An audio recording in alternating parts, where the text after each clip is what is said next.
qu'un État américain veut faire une réserve Bitcoin, Christine Lagarde s'attaque encore au Bitcoin, la Banque centrale tchèque approuve la réserve de Bitcoin, on décrypte tout ça maintenant dans la Minute Crypto.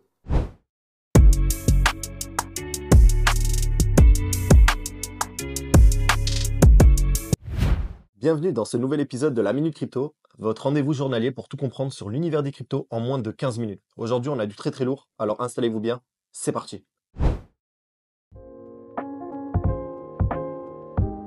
Et bonjour à tous. Alors là, on se retrouve en ce premier jour de février 2025 et on voit que le marché corrige encore. Donc un peu comme à son habitude. Il y a Bitcoin qui est à 102 et à peu près 3003 pour l'Ether. XRP toujours troisième position. Là, du côté de CoinMarketCap, ce qu'on peut voir, c'est que le marché il vaut 3500 milliards à peu près. Et sur les deux derniers jours, on a eu à peu près $1 milliard qui sont rentrés sur les ETF Bitcoin et Ethereum. Il y a Bitcoin qui a perdu un petit peu de dominance, mais ça c'est au profit de l'Ethereum. Et on va passer aux actualités directement. On commence avec un tweet de Cryptos là. Et du coup, il y a Christine Lagarde qui a dit quelque chose sur le Bitcoin. Les réserves doivent être liquides, sécurisées et sûres. Elles ne doivent pas être entachées de soupçons de blanchiment d'argent ou d'autres activités criminelles. Par conséquent, je suis convaincu que le Bitcoin n'entrera pas dans les réserves d'aucune des banques centrales du Conseil général. Donc selon moi, l'Europe finira par acheter du Bitcoin pour constituer des réserves, mais seulement quand tout le monde l'aura déjà fait, quoi. Comme d'habitude.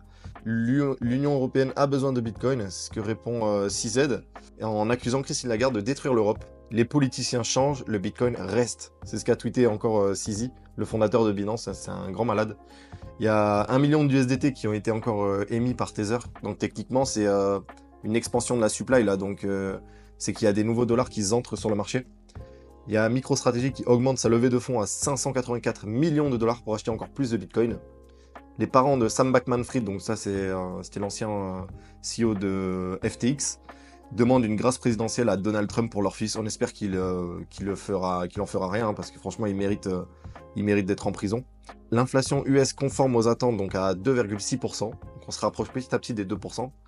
Il y a Securities avec le soutien d'Apollo et BlackRock qui dévoile Accred. Donc c'est un fonds de crédit qui est tokenisé et accessible sur plusieurs blockchains, dont Solana, Aptos, Inc et Ethereum. Donc c'est bien, on voit que BlackRock est de plus en plus derrière les projets crypto et est en train de s'étendre de plus en plus dans le domaine.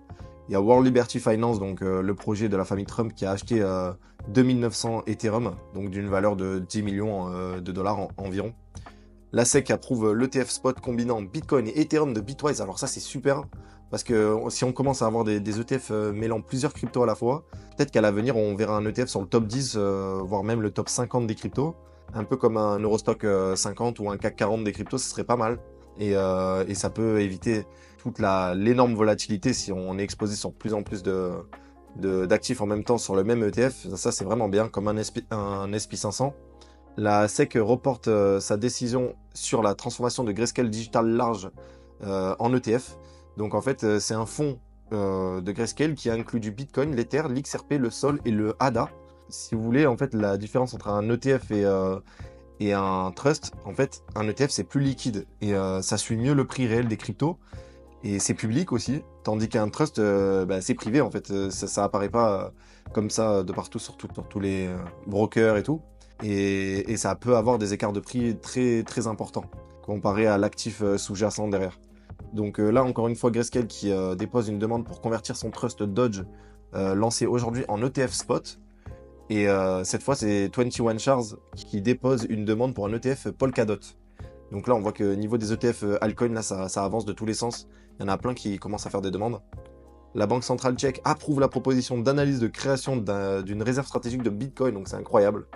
Il y a Kraken qui relance le stacking aux États-Unis après avoir été forcé de le fermer en 2023. Donc c'était la SEC qui avait mis pression à Kraken. La plateforme, elle va permettre en fait aux clients là de 39 États américains d'y accéder à nouveau. Donc c'est vraiment c'est bien quoi pour le développement de leur marché aux États-Unis. Il y a Coinbase qui acquiert Spindle, donc c'est une plateforme de publicité on-chain, je connaissais pas. Et là on a un tweet de CryptoGoku, donc l'USDT de Tether arrive sur Bitcoin et le réseau Lightning, donc ça c'est incroyable.